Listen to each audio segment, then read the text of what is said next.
మీ business ఏదైనా మీ ఊర్లో promotion చేయాలంటే అది సుమన్ టీవీతోనే సాధ్యం. ఇప్పుడే సంప్రదించండి. నంద్యాల జిల్లా అవుకులో రాజకీయ వేడి మొదలైందా? ఎమ్మెల్యే కావడమే ఆమె లక్ష్యమా? ప్రస్తుతం మనం అవుకు చెల్ల వారి ఇంటి దగ్గర ఉన్నాం. వైసీపీ పార్టీకి చెల్లా శ్రీలక్ష్మి ఎందుకు దూరంగా ఉంది? ఇంతకు ఆమె వైసీపీ పార్టీలో ఉన్నట్ట లేనట్ట? బీజేపీ పార్టీలోకి వెళ్తున్నట్టు జోరుగా ప్రచారం.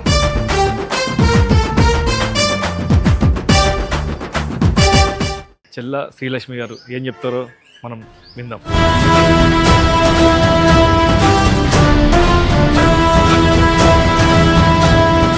చెల్లా శ్రీలక్ష్మి గారు వైసీపీ పార్టీ నుండి బీజేపీ పార్టీకి వెళ్తున్నామని చెప్పేసి జోరుగా ప్రచారం చేస్తుంది. తెలంగాణలో బీజేపీలో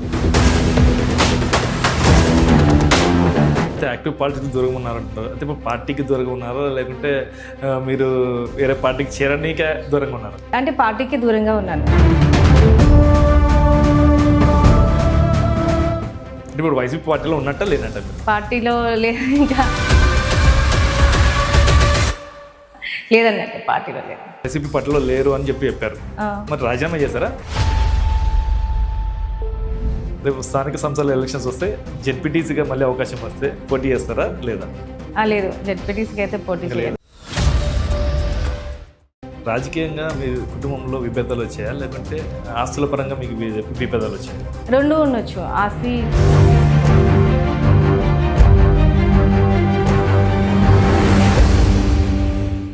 ఒక సందర్భంలో మీ అమ్మగారు ఇప్పుడున్న మాజీ ఎమ్మెల్యే కార్సన్ రామరెడ్డి గారు కావచ్చు, స్టేట్లో ఉన్న కొంత లీడర్స్ని విమర్శించారు ఇండైరెక్ట్గా. ఎందుకు ఆ సంఘటన వచ్చింది? అంటే మీకోసమే విమర్శించారు.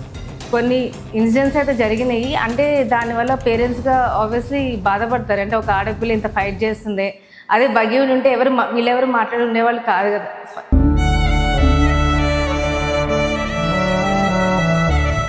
అంత బాధను పెట్టుకొని ఎలాగుంటున్నారు?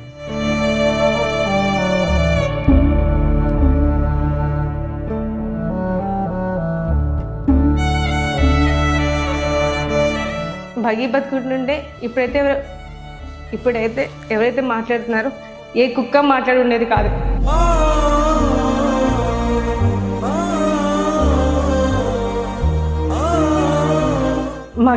మగవాళ్ళ మీద ప్రతాపాలు చూపిస్తారు, ఆడవాళ్ళ మీద కాదు కదా. చెల్లా రామకృష్ణారెడ్డి గారి వారసుడు ఎవరు అనుకుంటున్నారు? పెట్టారు కదా ఆల్రెడీ, జూనియర్ చెల్ల రామకృష్ణారెడ్డి అని. మా చిన్నబాబుకి పెట్టారు, పెద్ద బాబు చెల్ల రాజ్యాభిషేక్ రెడ్డి. వాళ్ళిద్దరు ఎమ్మెల్యేగా పోటీ చేసే సత్తా ఉందా మీకు? ఎట్లా చెప్పాలి? Welcome to Suman TV. నేను కిరణ్. ప్రస్తుతం మనతో కీర్తిశేషులు చెల్లా రామకృష్ణారెడ్డి కోడలు, కీర్తిశేషులు చెల్లా భగీరథ రెడ్డి గారి భార్య, అవుకు మాజీ జెడ్పీటీసీ శ్రీలక్ష్మి గారు మనతో ఉన్నారు. చెల్లా మేడం నమస్తే. మేడం నమస్తే. నమస్తే మేడం. కొత్తగా వార్తలు వినిపిస్తున్నాయి. చెల్లా శ్రీలక్ష్మి గారు వైసీపీ పార్టీ నుండి బీజేపీ పార్టీకి వెళ్తున్నామని చెప్పేసి జోరుగా ప్రచారం చేస్తుంది. అంటే ఇంకా నిర్ణయం అయితే ఏమి తీసుకోలేదు. యాక్చువల్గా ప్రస్తుతం అయితే జెడ్పీటీసీ టర్మ్ కూడా అయిపోయింది. 2024 ఎలక్షన్ ముందు వరకు అయితే నేను వైసీపీలోనే ఉన్నాను. సో దాని తర్వాత యాక్టివ్ పాలిటిక్స్కి కొంచెం దూరంగా ఉన్నాను. దాని తర్వాత నిన్న మా ఫాదరు రాఘవేంద్ర రెడ్డి గారు నిన్న తెలంగాణలో బీజేపీలో జాయిన్ అవ్వటం జరిగింది. ఇంకా డెసిషన్ అయితే ఇంకా తీసుకోలేదు. అయితే యాక్టివ్ పాలిటిక్స్ దూరంగా ఉన్నారంటున్నారు. అయితే ఇప్పుడు పార్టీకి దూరంగా ఉన్నారా లేకుంటే మీరు వేరే పార్టీకి చేరనీకే దూరంగా ఉన్నారా? పార్టీకి దూరంగా ఉన్నాను. బిఫోర్ 2024 ఎలక్షన్స్ ముందు నుంచి కూడా పార్టీకి కొంచెం దూరంగానే ఉన్నాను. అంటే ఇప్పుడు వైసీపీ పార్టీలో ఉన్నట్ట లేనట్ట మీరు? యాక్చువల్గా 2024 ముందు నేను యాక్టివ్గా ఉన్న అందరికీ తెలుసు. ఈవెన్ మాకు మీడియా, ఈవెన్ పార్టీలో వాళ్ళందరికీ కానీ పార్టీ ప్రోగ్రామ్స్ కానీ అవన్నీ బాగా ఫుల్ యాక్టివ్గానే చేశాము. 2024 ముందు ఏం జరిగిందంటే సడన్గా పార్టీయే నన్ను అంటే పార్టీ ప్రోగ్రామ్స్కి పిలవడం కానీ అన్నీ తగ్గించేశాను అనమాట. సో కొంచెం ఆ రీజన్తో పార్టీకి ఎలక్షన్ ముందే దూరంగా ఉన్నాను నేను. ఇప్పుడు పార్టీలో ఉన్నారా లేరా? పార్టీలో లేదు, ఇంకా లేదన్నట్టే పార్టీలో లేదు. పార్టీలో లేనప్పుడు ఎన్నికల్లో మీకు జగన్మోహన్ రెడ్డి గారు అట్టే ఉన్నారు కదా? జగన్మోహన్ రెడ్డి గారు నాకు అంటే నేను ఆల్రెడీ చాలాసార్లు చెప్పాను. నేను 24 వరకు 2022 మా హస్బెండ్ చనిపోయిన తర్వాత జగన్ అన్ననే నాకు సపోర్ట్ ఇచ్చారు. నేను ఈరోజు ఈ స్థాయిలో ఉన్నానంటే జగన్ అన్న వల్లే ఉన్నాను. సో హీఈస్ మై అంటే నేను రాజకీయం 22 వరకు పొలిటికల్ బ్యాక్గ్రౌండ్ ఉన్నా కూడా ఎప్పుడు రాజకీయంలో అంత ఇంట్రెస్ట్ లేదు. సో చనిపోయిన తర్వాత జగన్ అన్న సపోర్ట్తో నేను రాజకీయంలోకి వచ్చాను. సో అది గుర్తుపెట్టుకోవాలని ఇంకా స్టిల్ నా ఫోటో మాత్రం ఉంది. వైసీపీ పార్టీలో లేరు అని చెప్పారు. మరి రాజీనామా చేశారా? రాజీనామా అయితే చేయలేదు. యాక్చువల్గా మరి యాక్టివ్గా పార్టీలో లేను, యాక్టివ్గా లేనని చెప్తున్నాను. కొన్ని కారణాల వలన నేను పార్టీలో లేను. అంటే పార్టీలో యాక్టివ్గా ఎందుకు దూరంగా ఉండాల్సి వచ్చింది? జగన్మోహన్ రెడ్డి వలన, లేకుంటే ఎవరన్నా క్యాడర్ వలన, లేదంటే ఎవరు ఇబ్బంది పెట్టారని దూరంగా ఉన్నారు మీరు? ఇబ్బంది అంటే 22 నుంచి నాకు తెలిసినంత వరకు జగన్ నవరత్నాలు ప్రోగ్రామ్స్ కానీ గడప గడప కానీ నాకు తెలిసినట్టు ఎవరు చేసి ఉండరు. లైక్ ఈవెన్ నా ఫేస్బుక్ పేజ్లో కానీ, లైక్ ఇన్స్టా పేజ్లో కానీ, ఈవెన్ లైక్ పార్టీలో ఉన్న ప్రతి ఒక్కరికి తెలుసు. దాని తర్వాత ఏమైందంటే జగన్ నాకు ఇచ్చిన ఇంపార్టెన్స్ వలన, లేకపోతే ప్రజల్లో పెరిగే ఆదరణ వలన కొంతమంది స్వార్థం కోసం, స్వార్థ రాజకీయం కోసము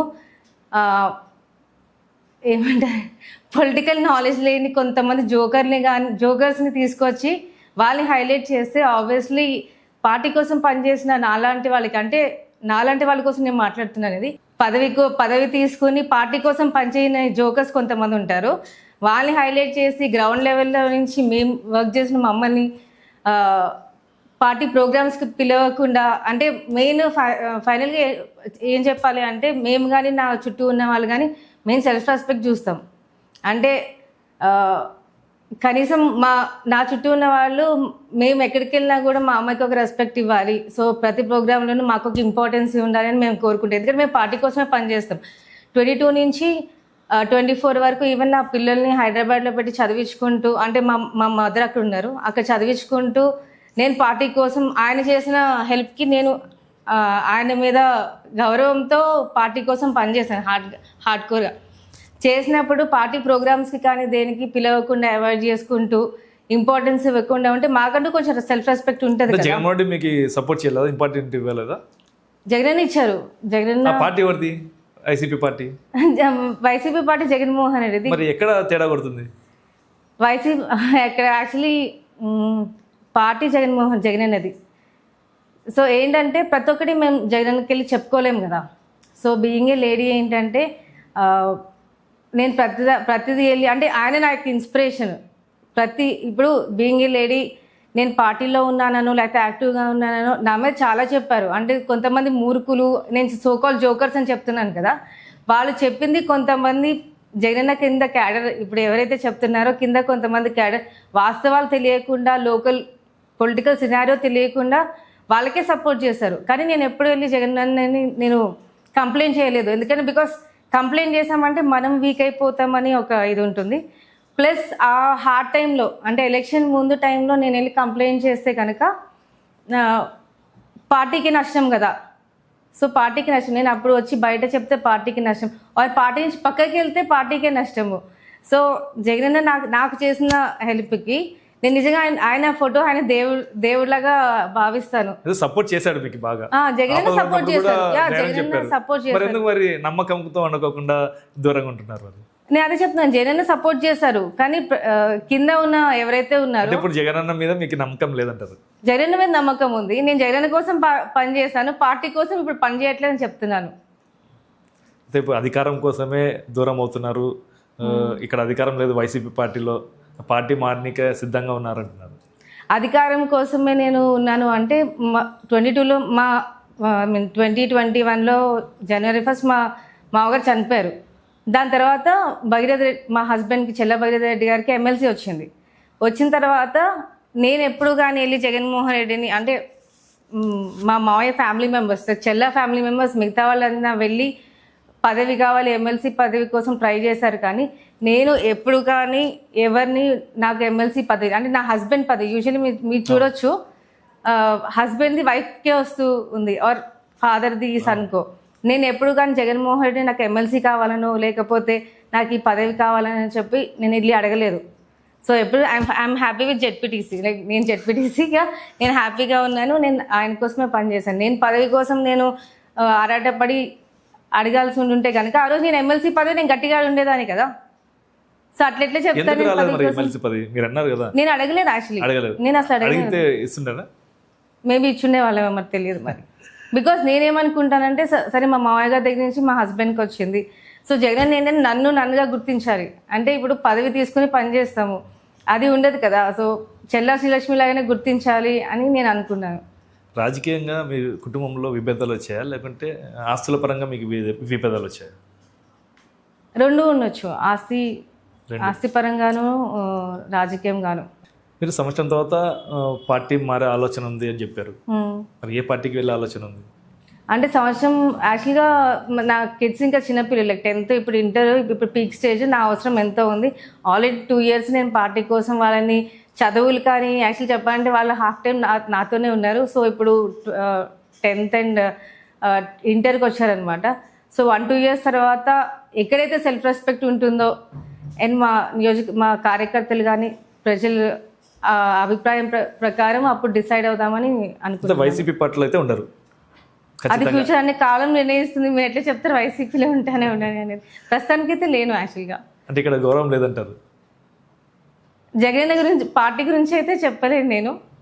అండ్ సి ఆబ్వియస్లీ ఇప్పుడు మిమ్మల్ని ఇంత కష్టపడి చేసినాక మీకు ప్రోగ్రామ్స్కి పిలవలేదు, చేయలేదు, ఆర్ వెళ్ళినప్పుడు అంటే ఇప్పుడు ఎవరో చెప్పిన మాటలు విని, ఎవరో చెప్పిన ఇది విని మిమ్మల్ని పార్టీకి దూరంగా పెడుతున్నాము అని చెప్పినప్పుడు మనం ఎవరికి ప్రూవ్ చేసుకోవాల్సినంత అవసరం లేదు కదా. సో ఇక్కడ పార్టీ మారల్సి వస్తే టీడీపీకి వెళ్తారా, జనసేనకి వెళ్తారా, లేదంటే తండ్రి బాటలోనే బీజేపీ పార్టీలోకి వెళ్తారా? అదే కాలం నిర్ణయిస్తుంది. అంటే ఫ్యూచర్ ఒక 1 year తర్వాత అప్పుడు డిసైడ్ అవుతాను. డీలిమిటేషన్ కోసం ఎదురు చూస్తున్నారని, అలాగే కోవెలకుంట్లలో ఎమ్మెల్యేగా పోటీ చేయాలని చెప్పి ఆలోచన ఉందంటున్నారు. అలా నెరవేరుతుంది అంటారా మీది? డీలిమిటేషన్ అయిన తర్వాత అప్పుడు డిసైడ్ చేయొచ్చు. యాక్చువల్లీ ఎమ్మెల్యేగా పోటీ చేసే సత్తా ఉందా మీకు? ఉంది.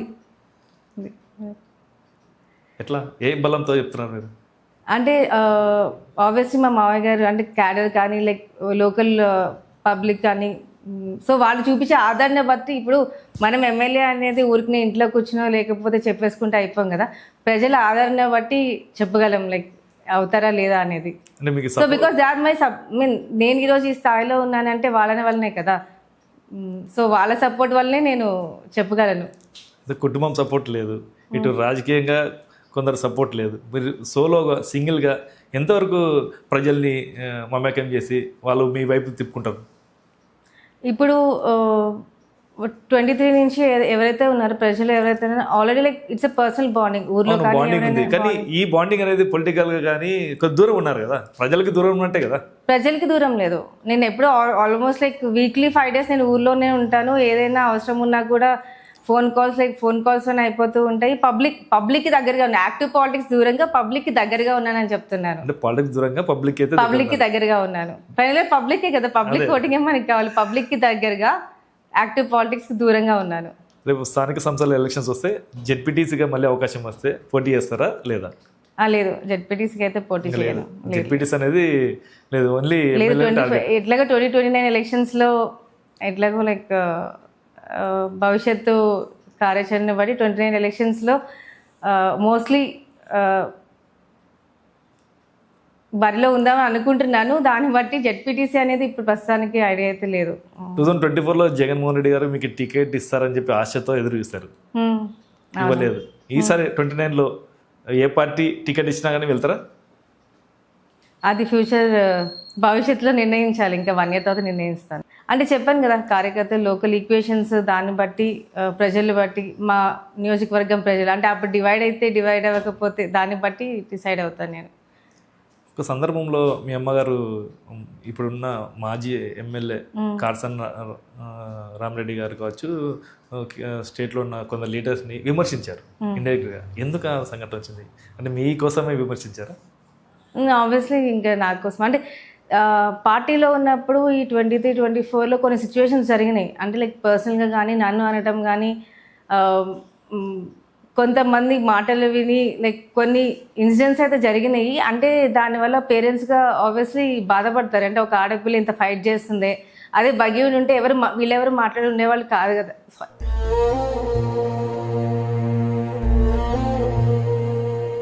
బగివుని ఉంటే వీళ్ళెవరు మాట్లాడి ఉండేవాళ్ళు కాదు కదా. సో అని ఆ ఒక బాధ ఉంటుంది.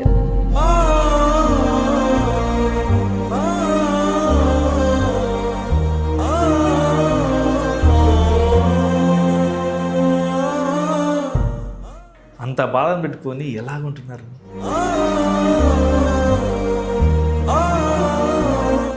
భగి బతుకుంటుండే ఇప్పుడైతే ఎవరైతే మాట్లాడుతున్నారో ఏ కుక్క మాట్లాడి ఉండేది కాదు.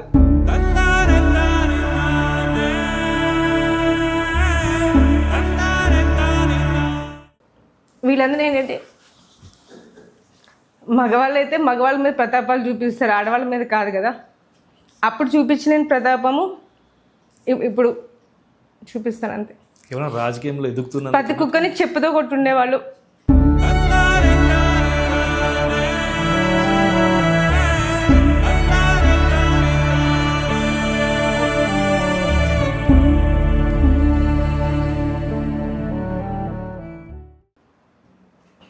కనీసము ఒక ఆడపిల్ల ఇద్దరు పిల్లలు ఉన్నారు, కనీసము కష్టపడుతుంది కదా, కనీసం వాళ్ళ బతుకుతారని కూడా ఉండదు వాళ్ళకి. ఒక అమ్మ అబ్బకు పుట్టే వాళ్ళైతే ఇట్లాంటి పనులు చేయరు.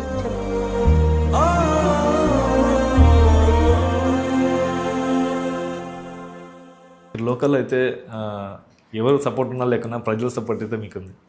ఖచ్చితంగా ఆ సపోర్ట్ వాళ్ళు చూస్తూనే ఉన్నారు. బగ్గి ఉన్నప్పటి నుంచి చూస్తూనే ఉన్నారు. 2022 నుంచి బగ్గి చనిపోయినప్పటి నుంచి చూస్తూనే ఉన్నారు. నేను ఎప్పుడు అనుకుంటాను అంటే బర్స్ అవుట్ అవ్వకూడదు అని, అంటే ఎడవకూడదు అని. భగీరథ అన్న ఉన్నప్పుడు ఏం చెప్పేవాడు, ఎలా ఉండాలా? మిమ్మల్ని జెడ్పీటీసీ రావడానికి కూడా అన్ననే కారణం. కావాలని కుటుంబంలో కూడా మీ కుటుంబంలో కొందరు ఆడవాళ్ళు ఎప్పుడు కూడా ముందుకు రాలేదు, రాజకీయంగా బయటికి రాలేదు అని అన్నారు. భగీరథ అన్న ఉన్నప్పుడే మిమ్మల్ని రాజకీయాలకు దింపారు. దీని అలా చూడొచ్చు. అంటే నేను ఒకటి చెప్తాను, రాజకీయం అనేది ఎవరెట్లా వస్తారో తెలియదు. ఈవెన్ లైక్ రాజకీయం అనేది ఎవరి సొత్తు కాదు, ఎవరెట్లా వస్తారో తెలియదు. అదే కనుక భగీరథ రెడ్డి ఉండుంటే కనుక ఆయనే చేస్తుండేవాళ్ళు. మేబీ మేము బ్యాక్గ్రౌండ్లో లైక్ ఇప్పుడు పాతకాలం వేరు, ఇప్పుడు వేరు. లైక్ మరి 33% రిజర్వేషన్ ఎందుకు తీసుకొచ్చారు లేడీస్ రాకూడదు అన్నప్పుడు? అండ్ ఇప్పుడు మా హస్బెండ్ విషయంతోనే నేను జెడ్పీటీసీ అయ్యాను. దాని తర్వాత కొన్ని కారణాల వల్ల నేను రాజకీయంలోకి రావాల్సి వచ్చింది. నేను వద్దు అనుకుని నాకున్న దీనికి నేను హైదరాబాద్లో నా పిల్లలతో ప్రశాంతంగా బతకొచ్చు. నేను ఇక్కడ ఉండి ప్రతి ఒక్క నా కొడుకు మాట పడాల్సినంత అవసరం కూడా నాకు లేదు చెప్పాలి అంటే. ఫస్ట్ ఆఫ్ ఆల్ నేనేమంటానంటే నా లైఫ్ డిసైడ్ చేయడానికి వాళ్ళెవరు? అంతే కదా. ఇప్పుడు నా హస్బెండ్ కోరిక, మరి పిల్లల భవిష్యత్తు ఎట్లా? ఒక 10 years తర్వాత, ఒక 20 years తర్వాత నేను ఇప్పుడు ఇట్లా లేకపోతే అప్పుడు మా పిల్లలకి ఎవరు ఉంటారు సపోర్ట్? రాజకీయాలకు రావాలని మీ ఆలోచనలు అంటే భగీరథ రెడ్డి అన్న ఆలోచన లేదు, బగ్గి ఆలోచన. జెడ్పీటీసీ లైక్ ఓసీ అయ్యింది. సో ఫ్యూచర్ 2024 లైక్ ఫ్యూచర్ పనికి వస్తుంది అంటే లైక్ మీరు అనుకున్నా ఇంతకు రాజకీయాల్లో నేను వస్తాను, నాకు అసలు పొలిటికల్ గా నేను దిగుతానని చెప్పి ఎప్పుడైనా అనుకున్నారా? నేను యాక్చువల్లీ బ్యాంగ్లూర్ లైక్ స్టడీస్ అంతా సాఫ్ట్వేర్. మా ఫాదర్ కూడా పొలిటికల్ బ్యాక్గ్రౌండ్ కాదు. నేను ఎప్పుడు అంటే బగ్గి ఉన్నా కూడా ఏంటంటే జస్ట్ జరిగిన లోకల్ పాలిటిక్స్ గురించి ఇంట్లో మాట్లాడుకోవడం తప్ప నాకు అంత ఇంట్రెస్ట్ కూడా లేదు. ఈవెన్ నా పిల్లలకి ఇంట్రెస్ట్ కానీ నాకు ఎప్పుడూ అంత ఇంట్రెస్ట్ కూడా లేదు. నేను ఎప్పుడు అంటే కళలో కూడా ఊహించలేదు అంటే పాలిటిక్స్లోకి వస్తాను ఇట్లా వస్తానండి. ఫైనల్గా ఇప్పుడు ఏంటంటే నన్ను నమ్ముకునే ప్రజలు అంటే నా ఎక్స్పెక్టేషన్ ఉంటుంది కదా, నన్ను అభిమానించే వాళ్ళు, నా కోసం ఉన్న వాళ్ళు, వాళ్ళ కోసం ఏమన్నా నిలబడదామనే ఒక రీజన్తోనే నేను ఊర్లో ఇంకా స్టిల్ ఉన్నాను. వైసీపీ గవర్నమెంట్లో థ్రెట్ ఉన్న వెంటనే జగన్మోహన్ గారు గన్మెన్లు కేటాయించారు. మరి గన్మెన్లు కేటాయించినా కూడా మీ పైన దాడికి ప్రయత్నించారు, జరిగింది. ఎందుకు జరిగింది? ఇప్పుడు నేను అదే ఇందాక నేను చెప్పినట్టు జగనన్న ఒక సీఎం లెవెల్లో ఉన్నప్పుడు ఒక ఇద్దరు 1+1 గన్మ్యాన్ పికెటింగ్ టీం ఇచ్చారు అంటే దానికి అర్థం ఏంటి? ఆయనకు ఆబ్వియస్లీ తెలుసు, అంటే ఆల్రెడీ అప్పటికే ఐడియా ఉంది అంటే ఫ్యామిలీలో ఇష్యూస్ జరుగుతున్నాయి అవి ఇవి అని. నాకు ఆశ్చర్యం ఏమనిపిస్తుంది అంటే ఇద్దరు గన్మ్యాన్ వీళ్ళున్న ఎస్కాట్ పికెటింగ్ టీం ఉన్నా కూడా అటాక్ అనేది 2-3 times నా మీద జరిగింది. ఈవెన్ నా ఆఫీస్లోనే జరిగింది. అప్పుడు మీ గవర్నమెంట్ ఉంది, వైసీపీ గవర్నమెంట్ ఉంది. వైసీపీ గవర్నమెంట్ ఉన్నప్పుడు అటాక్ జరిగింది. So even like Kamedipalli Sudhakar Reddy Anantapur ZP chairman. So నా ఫొటోస్ నా వీడియోస్ పెట్టి నాకు పంపించి, మా పిల్లలకి పంపించి, మా పేరెంట్స్కి పంపించి లైక్ నాతో ఎవరితో మాట్లాడిన వాళ్ళకి ఫొటోస్ పంపించి బ్లాక్మెయిల్ చేయడం జరిగింది. అది కూడా వైఎస్ఆర్సీపీ గవర్నమెంట్లోనే జరిగింది. నేను ఇంకా చాలా విషయాలు ఉన్నాయి, బట్ నేను అప్పుడు ఏంటంటే బయటకు వచ్చి మాట్లాడితే పార్టీకి నష్టం. ఎందుకంటే వీళ్ళంతా వైసీపీ పార్టీలో ఉన్నారు, నేను వైసీపీ పార్టీలో ఉన్నాను.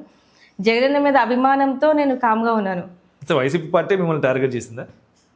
వైసీపీ పార్టీలో ఉన్న కొంతమంది వాళ్ళ స్వార్థ రాజకీయాల కోసం టార్గెట్ చేశారని చెప్తున్నాను. ఎవరున్నారు మిమ్మల్ని అంత టార్గెట్ చేయాల్సిన అవసరం ఎవరున్నారు? ఎవరికి ఉంది? చెప్పా కదా, కొంతమంది జోకర్లు, కొంతమంది స్వార్థ రాజకీయ వాళ్ళ స్వార్థం కోసము కలిపి చేసింది ఇది. ఇక్కడ బనాంగపల్లి ఎమ్మెల్యేగా రామరెడ్డి గారు ఉన్నారు. ఎలాంటి సపోర్ట్ చేయలేదా? జగన్మోహన్ రెడ్డి సపోర్ట్ చేసినప్పుడు ఎమ్మెల్యే ఎందుకు సపోర్ట్ చేయాలి? అప్పుడు ఎమ్మెల్యే కదా.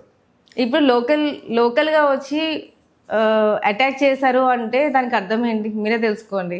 అప్పుడు ఉన్న అంటే ప్రతి ఒక్కళ్ళు ఏంటంటే ఫ్యామిలీ కదా, ఫ్యామిలీ ఇష్యూ ఎందుకు అని ఒక దీని మీద, అంటే చెల్ల ఫ్యామిలీ కదా, చెల్ల ఫ్యామిలీ ఇష్యూ ఎందుకు అని అందరు కామ్గా ఉన్నారు. కానీ నేను చెప్పేది ఏంటంటే, ఇప్పుడు ఒక ఆడపిల్ల ఫొటోస్, ఇప్పుడు నేనున్నాను, నా దగ్గరికి ఎవరైనా ఒక ఫొటోస్ ఒక ఆడపిల్ల గురించి మాట్లాడితే నువ్వెవరు మాట్లాడడానికి అడుగుతాను. బట్ వీళ్ళందరూ ఎవరు అడగలేకపోయారు. వాళ్ళు ఏంటంటే వాళ్ళు ఎంజాయ్ చేస్తూ చూస్తూ ఉన్నారనమాట. ఓకే ఫైన్, వాళ్ళ గోవాలి కదా, మనం జస్ట్ చూద్దాము స్పెక్టేటర్స్ అట్లా ఉండిపోయారు అనమాట. నాకు తెలుసు చాలా జరిగినాయి, లైక్ పార్టీలోనే చాలా జరిగినాయి. జరిగిన తర్వాత కూడా ఏంటంటే నేను ఆ టైంలో ఈవెన్ మా మదర్ కూడా చెప్పారు, మనం వెళ్ళి మాట్లాడదాము ఆర్ బయట మీడియాకి వచ్చి చెప్దాము అన్నప్పుడు నేను అదే అన్నాను. ఫైనల్గా పార్టీలో ఉన్నప్పుడు అది ఎలక్షన్స్ టైము, పార్టీకి నష్టం వస్తుందని చెప్పి నేను ఆ రోజు కామ్గా ఊరుకున్నాను. రామరెడ్డి గారు ఎప్పుడు మీకు ఫోన్ చేయలేదా ఏం జరిగిందని? అంటే మధ్యలో మాట్లాడటం జరిగింది, ఆయనకి తెలుసు ఏమేమి జరిగిందని అనేది ఆయనకి తెలుసు. బట్ ఆయన ఏంటంటే ఫ్యామిలీ కదా, ఎందుకు మధ్యలో రావడం అని చెప్పి ఇంకా అట్లానే ఉన్నారు. చెల్లా రామకృష్ణారెడ్డి గారి వారసుడు ఎవరు అనుకుంటున్నారు మీరు? పెట్టారు కదా ఆల్రెడీ, జూనియర్ చెల్ల రామకృష్ణారెడ్డి అని. మా చిన్నబాబుకి పెట్టారు, పెద్ద బాబు చెల్ల రాజ్యాభిషేక్ రెడ్డి. వాళ్ళిద్దరు, నేను వాళ్ళని ప్రెషర్ చేయను. పాలిటిక్స్ అనేది ఒక 1-2 years తర్వాత that is your choice, your option అంతే. బట్ ఏంటంటే ఇక్కడ ప్రస్తుతము అంటే నేను 22లో బగ్గి చనిపోయిన తర్వాత ఎవరైతే ఉన్నారో, అంటే అక్కడ 10 members 15 members లైక్ ఇప్పుడు ఎవరైతే సపోర్ట్ ఇస్తున్నారో వాళ్ళ కోసం నేను నిలబడి వాళ్ళ కోసం చేద్దాం అనుకుంటున్నాను అంతే. అండ్ ఫ్యూచర్, ఎందుకంటే వాళ్ళు పిల్లల్లో చూసుకుంటూ ఉంటారు, బగ్గి కానీ మావయ్య కానీ చిన్నప్పుడు ఇట్లా ఉండేవాళ్ళు అని. సో వాళ్ళ కోసం నేను ఇంత ఛాన్స్ తీసుకుని ఉంటున్నారు. అంటే పిల్లల్ని రాజకీయాల్లో ఎదగాలని చెప్పేసి ఈ రాజకీయాన్ని మీరు కంటిన్యూ చేస్తున్నారా? అంతే, ఆబ్వియస్లీ. అదే వాళ్ళు 5 years ఎల్లర్ అయి ఉంటే నాకు ఇంత ప్రాబ్లం వచ్చిండేది కాదు కదా. బగ్గి ఉన్నా కూడా ఇంత ప్రాబ్లం వచ్చింది, నాకు అవసరం ఉండేది కాదు. ఇంత వీళ్ళ అడ్డమైన వాళ్ళతో పడి ఇట్లా ఉండాల్సినంత అవసరం కూడా ఉండుండేది కాదు. మీకు ధైర్యం ఇప్పుడు ఎవరంటారు? నా ప్రజలు, నా పిల్లలు. నేను చెప్తాను, నా ప్రజలు నా పిల్లలు అంతే. మీ పిల్లలు మీకు ఎలాంటి భరోసా ఇస్తారు, ఎలాంటి నమ్మకం కలిగిస్తున్నారు? మీరు ఎప్పుడు కూడా ఇద్దరిని పిలుచుకునే కానీ పాలిటిక్స్ తిరగడం కానీ ఎక్కడైనా కార్యక్రమాలకు పోవడం కానీ ఇద్దరు యాక్టివ్గా చేస్తున్నారు. ఎందుకంటే నాకు ఒక తోడు, ఎందుకంటే ఇప్పుడు నేను ఒక్కదాన్ని వెళ్ళలేదు కదా, నాకు ఒక తోడు ఉంటానని చెప్పి వాళ్ళు పాపం వాళ్ళ ప్రోగ్రామ్స్లో రానన్నా కూడా 1-2 times నేను పిలుచుకెళ్తాను. ఎందుకంటే నాకు మెంటల్ సపోర్ట్ ఉంటుంది కాబట్టి వాళ్ళు నాతో వస్తుంటారు. రాజకీయాల్లోకి ఏజ్ వచ్చినాక పెద్దోళ్ళని దింపుతారా, చిన్న దింపుతారా? అది వాళ్ళ ఇష్టం, ఇద్దరు దిగొచ్చు. అది వాళ్ళ ఇంట్రెస్ట్ని బట్టి. రాజకీయం అనేది ఒకరు చెప్తేనో రాదు కదా, వాళ్ళ ఇంట్రెస్ట్ వాళ్ళు చేసుకోవాలి, అది ఫ్రమ్ ద గ్రౌండ్ వాళ్ళు చేసుకోవాలి. అంతేకాని నేను ఈ పొజిషన్లో ఉన్నాను, మీ తండ్రి ఇట్లా, మీ ఫాదర్ ఇట్లాగు, మీ తాత ఇట్లాగు, నేను ఇట్లాగు, నెక్స్ట్ నువ్వు అట్లనే వెళ్ళిపో అట్లనే నేను చెప్పాను. బట్ గ్రౌండ్ లెవెల్ నుంచి చేస్తేనే అంటే ఇప్పుడు యాక్చువల్లీ మొన్న రామచంద్రరావు కూడా అడిగారు, అంటే హైదరాబాద్ అంటే బీజేపీలో, తెలంగాణ బీజేపీలో అడిగారు. బట్ అదేంటంటే అక్కడ పాలిటిక్స్ వేరు, ఇక్కడ పాలిటిక్స్ వేరు. బట్ ఇక్కడ ఉన్నంత ఎఫెక్షన్స్ అవన్నీ హైదరాబాద్ మనం ఎక్స్పెక్ట్ చేయలేము. బట్ అది ఒకసారి ఏంటంటే వీళ్ళ కోసమే రాజకీయం చేయాలి, అక్కడ చెప్పారు, ప్రజల కోసం రాజకీయం చేయాలనిపిస్తుంది. త్వరలో బీజేపీ పార్టీలోకి రాబోతుందని కూడా చెప్పారు. ఆయన పాపం he's very nice person. So already అంటే అడిగారు కూడా. బట్ క్లారిటీకి అయితే బీజేపీ పార్టీలోకి వెళ్ళడానికనే ఎక్కువ అవకాశాలు ఉన్నాయి అనుకుంటున్నాను. లేదు, బీజేపీ పార్టీలోకి నేను చెప్పాను కదా ఆల్రెడీ, ఇంకా 2 years తర్వాత నేను డిసైడ్ చేస్తాను. ప్రస్తుతానికి అయితే అట్లా ఏం ఆలోచన అయితే లేదు. మరి నేను బెంగళూరులో బీజేపీ అధ్యక్షుడు మాధవ్జీని ఎందుకు కలిసారు? అది నార్మల్ పరిచయం, వేరే వాళ్ళు పరిచయం చేశారు, సో అట్లా కలవడం జరిగింది. చర్చలు జరిగాయి అంటున్నారు, పార్టీకి వచ్చే అవకాశాలు ఉన్నాయి అంటున్నారు. లేదు, అట్లేమి పాప ఆయన చెప్పలేదు. ఇప్పుడు అందరికీ ఏంటంటే లైక్ బీయింగ్ ఏ విమెన్, ఒక అంటే అందరూ చూస్తుంటారు సోషల్ మీడియాలో దీంట్లో చూస్తుంటారు కాబట్టి సో ఆబ్వియస్లీ ఒక కన్సర్న్ ఉంటుంది, ఒక ఆడమ్ ఇంత పోరాడుతుంది అనే ఒక కన్సర్న్ ఉంటుంది. దట్ ఈస్ లైక్ ఫైనల్గా గోల్ ఏంటి? మేబీ 2029 చూడాలి. మేబీ అప్పటికి ఏదో ఒకటి బేస్ లైక్ ఫ్యూచర్లో అప్పుడు అంటే కాలం నిర్ణయిస్తుంది అనుకుంటున్నాను. సో ఈసారి కంపల్సరీ అంటే ఆల్రెడీ జగన్ అన్న కూడా చెప్పారు 2029 అని, బట్ నేను ఆయనతో అయితే నేను మాట్లాడలేదు. సో ఫ్యూచర్లో ఎట్లా ఉంటుంది అనేది, ఏ పార్టీ నుంచి వస్తానో ఏంటి అనేది అది కూడా నేను ఇంకా కన్ఫర్మ్గా చెప్పలేను. బికాస్ లైక్ ప్రాబ్లం అంతా నాకు జగన్తో లేదు, జగన్మోహన్ రెడ్డి లైక్ వైఎస్ఆర్సీపీ పార్టీతో ప్రాబ్లం ఉంది కాబట్టి ప్రాబ్లం అంటారా? పార్టీ లీడర్లతోనే ప్రాబ్లం ఉంది. సో జగన్తో అయితే ఉంటే మీకు టికెట్ ఇప్పిరా అది మేము చెప్పలేము ఇంకా. అంటే పార్టీలో ఆల్రెడీ మేము ఇంత వర్క్ చేసినప్పుడు ఒక రికగ్నేషన్ లేనప్పుడు ఎవరో ఏదో చెప్పారని చెప్పి కొంతమంది జగన్ కింద క్యాడరే లైక్ లోకల్ అంటే వాస్తవాలు ఏవో తెలియకుండా కొంచెం ఇంకా డీప్గా చెప్పాలి అంటే పర్సనల్గా వెళ్ళి నా గురించి మాట్లాడుకుని అట్లా చేసినప్పుడు నాకు అంటే ఒక సెల్ఫ్ రెస్పెక్ట్ ఉంటుంది కదా. అట్లాంటప్పుడు నేను వాళ్ళ దగ్గరికి వెళ్ళి పనిచేయడం అనేది ఆలోచించదగ్గ విషయం చెప్పాలి అంటే. Okay madam, thank you. ఇదండి ఇవాళ ఇంటర్వ్యూ. మరో ఇంటర్వ్యూలో మళ్ళీ కలుస్తాం. చూస్తున్నాను అండి సుమన్ టీవీ. Thank you.